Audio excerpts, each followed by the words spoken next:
Hi everyone, my name's Lily and I'm the book blogger behind Utopia State of Mind, and today I'm going to bring you a book review. I don't normally do this. So in the Trends Rights Readathon, I will link the playlist and I'll also link the last book review I did. I was saying I don't really film book reviews, and it's true. I have a whole book reviewing blog for book reviews. So on BookTube, I really haven't been focusing on book reviews. I know that I say this while having just, posted the book review of Under and Santi Were Here and what was the other one that I did? I can't remember, honestly. It feels like 5 million years ago. And I also filmed recently a book review. It's not a book review. It's like a book PSA that has a little bit of book review in it. That is going live next week, sneaky peeky, about the Glass Hotel and Sea of Tranquility. But I read Disorientation and knew that I had to talk about it because it is like one of my favorite books of the year. You saw I had to pause and breathe and think about that for a second, but 100% one of my favorite books of the year. I had so much hype going into this one, and it is entirely deserved. Like, this book, also, I have not written my review yet, so everything that you're gonna see right now is entirely chaotic, okay? But Disorientation, it got in my feels. I think for my notes, I always do notes when I read, and I think that for this one, I have the equivalent of probably 2 pages of notes about how I feel about disorientation.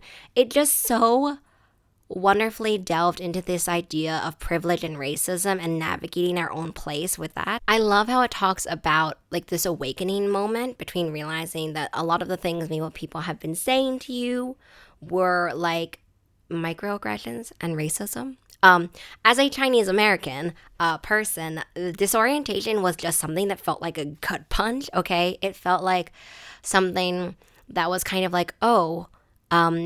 this is a journey that you've also been on, especially as someone who's also in an interracial relationship. Disorientation just made me feel things, okay? And it was just one of those books where it felt like it was maybe low-key written for me. But I think that when you're growing up with these identities, these hyphenated identities, especially in the United States, I think that finding out or realizing all of the stuff that people say to you that really is not okay and laughing it off or being like, oh, it's just something people say, but also realizing, no, it's actually not okay. I think that kind of first seed being planted and changing the way you think about yourself in relation to what people will say to you and your relation to the world is huge. And I think that Disorientation delves into that in a way that feels almost like action and mystery too. Disorientation is one of those books where it has a lot of things going on in it, which makes it feel very much like it's changing hats all the time, right? It's like a critique not only of academia in one hat, and it's also a critique about racism and privilege and internalized racism. Another hat about fetishization and interracial dating, and then another hat which is just basically mystery and action. It is just one of those books where if you've been seeing this book and you're not sure if you should pick it up, you 100% need to pick it up. Obviously, everyone is different, and so it might not make as much of a profound impact on you as it did to me. But Disorientation is one of those books where I finished it and instantly been like, I'm going to buy a copy now for everyone in my life. I'm going to buy a copy for everyone in my family, for all of my best friends. It is just one of those books which so has immediately been one of the ones where I want to reread it. I want to read it with a book club. I want to have discussions about it. And so this is just like a gift of a book, basically. One of my favorite books of the year, definitely.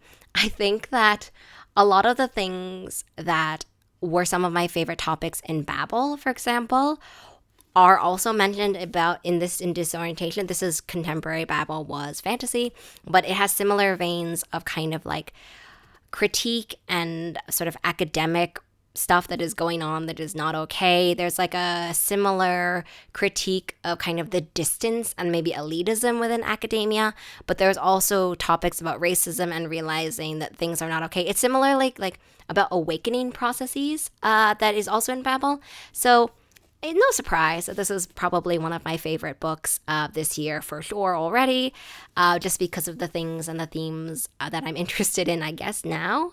And so I definitely wanted to film a dedicated review to make you all know that, like me, I'd seen this a lot around. I'd seen some of my favorite people on the planet rave about this book, but I'd been like, I don't know if I should read it. And then I saw that it was the Subtle Asian Book Club's pick for April, I think. So definitely check them out in the link below. And I was kind of like, yeah, okay, I'm going to do it. I'm going to read it. And I did, and I loved it so much. So anyway, I know that this is super kind of chaotic and not at all put together. I will link my full review whenever I write it for you down below, which is hopefully a little bit better than what I just did for you.